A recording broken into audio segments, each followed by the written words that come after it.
Yo, what's going on? What's going on? It's Terrell, Hall of Fame, D-Line, TBKC, and all that other sweet, beautiful, wonderful shit. Now, check this out. Actually, it was on one of the other videos, and Norreal asked a good question, and this is not to be confused. We always do credit the Gotti line for being the original blood, which it was. But there is different variations of Gotti line. We have to remember the original Gotti line is pretty much gray line. Gotti himself was a gray line dog. A lot of the early dogs that were attributed to saying that they were Gotti line dogs were actually gray line dogs. Now the big difference when we talk about this is the gray line dogs were cleaner. The typical, you know, giant pit bull on steroid type of look. And a lot of their dogs had a resemblance to what, you know, most people would call edge, because we all sort of fit in the same type of category. Now, of course, once Gotti line got going, Gotti line did different things, and there's levels to it. You know what I mean? Even some of the earlier dogs like Monster G, and you know, we could name a few, had a very, very distinct bulldog look that was not typical in the American Bully community. One of the things is, even back then, we have to remember those dogs had the same, I won't say as bad because they weren't as unhealthy as the exotics, but they had the same type of stigma. You know, they got the reputation for being cheaters. People said, oh, look at that BS, you know, and it was a little bit of controversy around some of the more bulldog type of Gotti line dogs. And this is why I've said for a long time that there are many different dogs into this breed, because although the true American Bully, which we push, what you see from the older edge dogs, some of the Gotti line dogs like Monster J, Juan Gotti himself, that look is supposed to be what the American Bully is. But when the things, you know, when you start talking about these things, you do have a lot of different variations where people have mixed it in. And when you have something that's so big, you can't control it. You know, bottom line, you can't control it. I can't control everybody who's had my blood, just like, you know, the Razor's Edge family couldn't control everybody who had the Razor's Edge dogs and some of the things that were done with Razor's Edge dogs. And just like, you know what I mean, the Gotti family couldn't control everything, because even if you went out to a show, you would notice that it was like this Gotti, that Gotti. It was everything. It was like 150, probably more than that, kennels that had Gotti in their name, and they were all doing their own thing, and the mission was always bigger and bullier. And of course, in that process, you had some people that definitely cheated. You know, I think some of the more original dogs, you can definitely see similar features to what you see in Rocco now, which would heavily look like a American Bulldog mix, or possibly a oldie mix. Some of the bigger oldies that were mixed into the dog, you would see excessive size, but it wouldn't be the same type of size that you would see from say a Cairo. Whereas you had Cairo, definitely had the pit bull look, and Cairo was very, very big and ripped up, and you know what I mean, it was a very tight look. To whereas you look at a dog like, say, 21 Blackjack, and 21 Blackjack, I mean, for all intents and purposes, he was sort of fat, you know. He was very, very, like, it wasn't a pretty shape to the dog, you know. He was massive, and he wasn't terrible, but it just was totally different, you know what I mean.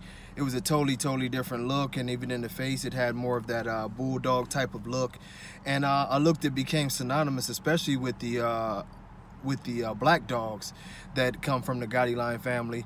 It just seems like that those black dogs in that family were pulling from a certain bulldog, and I would guess that that bulldog was probably black, because you would just see it over and over and over again with those dogs, that they had a totally different look than Juan Gotti and some of the other Gotti line dogs.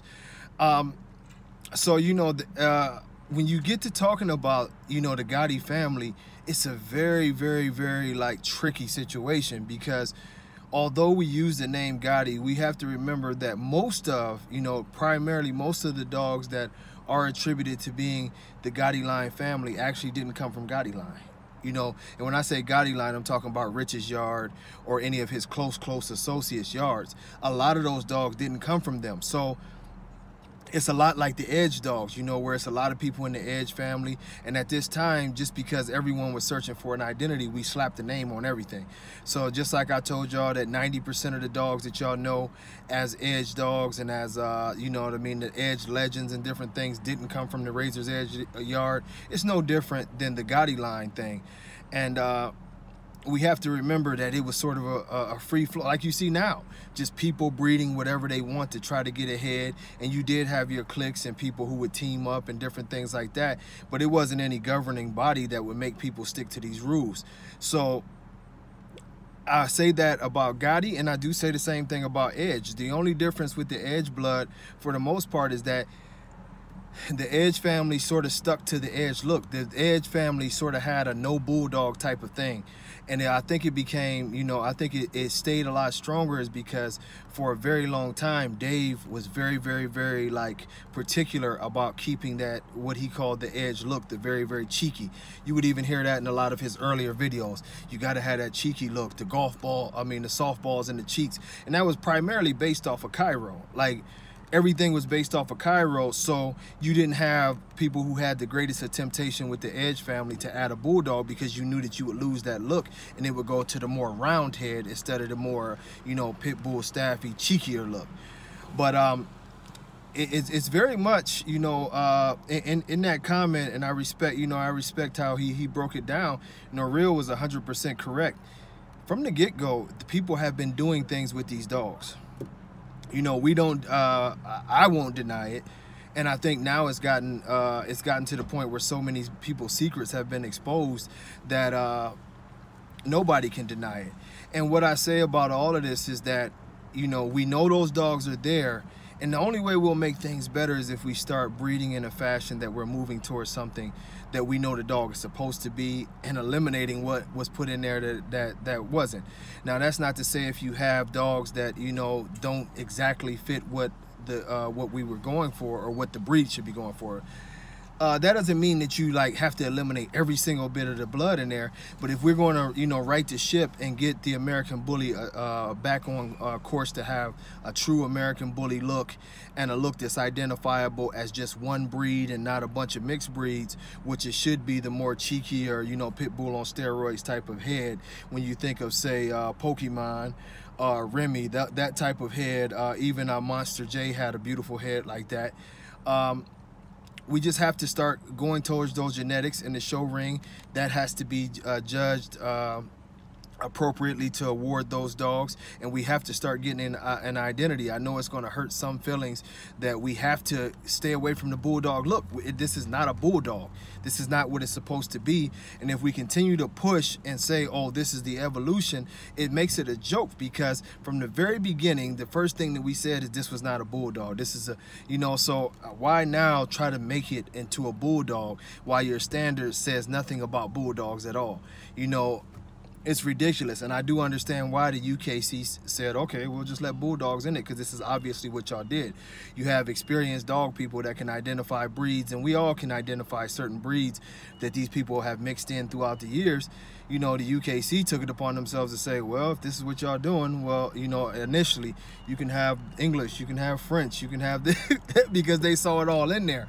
But for us as our community and protecting our breed, we have to go forward in a way that we know the history, but now we have to sort of right the ship and start breeding for characteristics that's going to promote this breed as to what it's supposed to be, with a certain look, a certain temperament.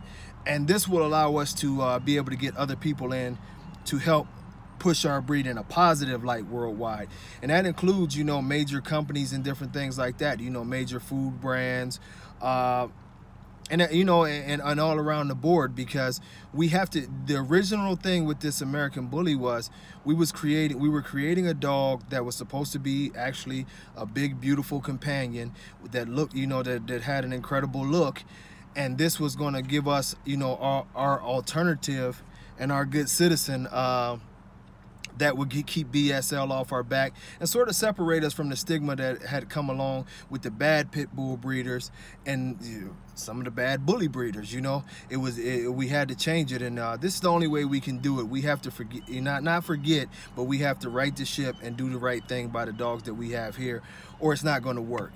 But you know, hey, thanks for the comment, Norreal. That was a good point.